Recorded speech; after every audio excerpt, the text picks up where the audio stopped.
libro? Sorry. Sinasadya. Hindi kasi akong paniwala sa nakita ko eh. Bakit? Ano nakita mo? Akala ko kasi may amoy na bumaba sa lupa. Ikaw palabiro ko pala. Hindi. Ikaw ang bibiro. I'm serious. You're seriously funny. By the way, I'm Mel. Nice to meet you, Mel. I'm Cheetah. Wow, bilis mo naman. Kaya ka ba talaga sa lahat ng babae na mi-meet mo? Hindi, sa'yo lang. Wait lang. Ano bang ginagawa mo sa bookstore? I'm actually looking for a book by Leo Tolstoy, yung War and Peace. Meron kaya dito nun? Wait lang Jovi. Good morning po, Sir Tito. Ano po yun? Pakicheck mo sa inventory natin kung meron tayong War and Peace by Leo Tolstoy. Okay po, sir. Salamat. Paano mo nagawa yun? Don't tell me ikaw may-ari ng place na to. Actually, tatay ko yung may-ari nito. Si Pipito Manaloto. You mean anak ka ni Pipito Manaloto? Yes. Wow, talaga? Sir, meron daw po tayong stock. Great, I'll get one. Thank you, Chito, ha? Sige. Welcome.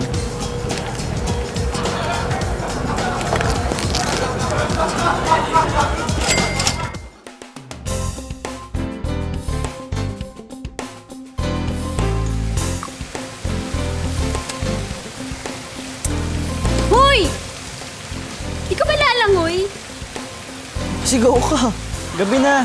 Baka nilalamig na ako. Nilalamig. Che, ang sabihin mo, iniisip mo pa rin yung babaeng nakilala mo sa bookstore. Sino? Si Mel? Kita mo na? Tandang-tanda pa na yung pangalan niya.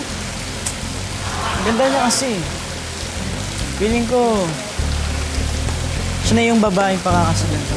Pwede nga. Ganyan din pakiramdam mo kay Hanang Uhog eh.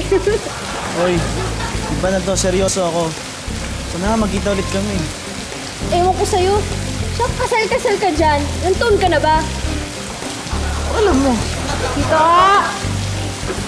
Nak! Hey, Ano ka ba? Ano na pa kita hinahanap eh? ano yan? Sabi ni baby, hindi mo raw iniinom ang vitamins mo. Baka magkasakit ka. Baka mo nga ito.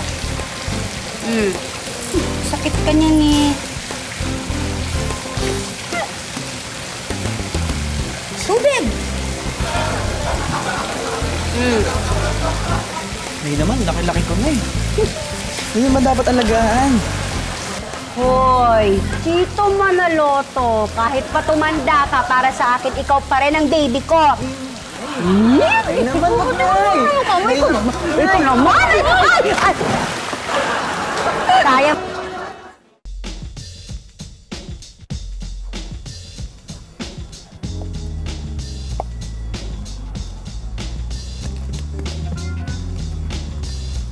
May napili ka na ba? Wala pa nga eh.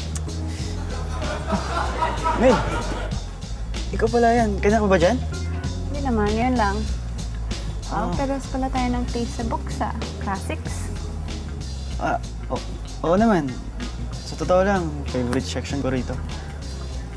Kapag gusto mag-relax, pupunta ako dito. Talaga, ako rin. Pag gusto ko matanggal yung stress from work, nagbabasa ako. Ano nga pala favorite novel mo? Yun. Ito. Ito. Harry Potter.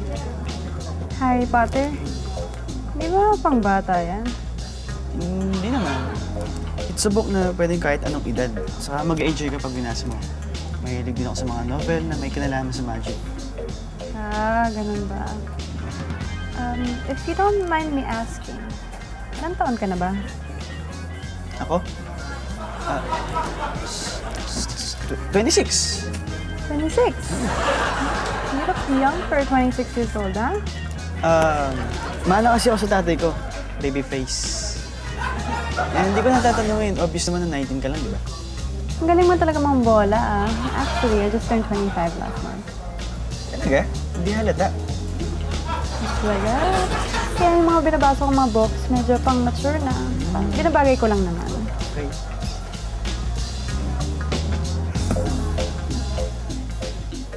La, may hinahanap po ba kayo? Meron ba kayong librong Dora the Explorer? Para sa po niyo po. Excuse me, para sa akin.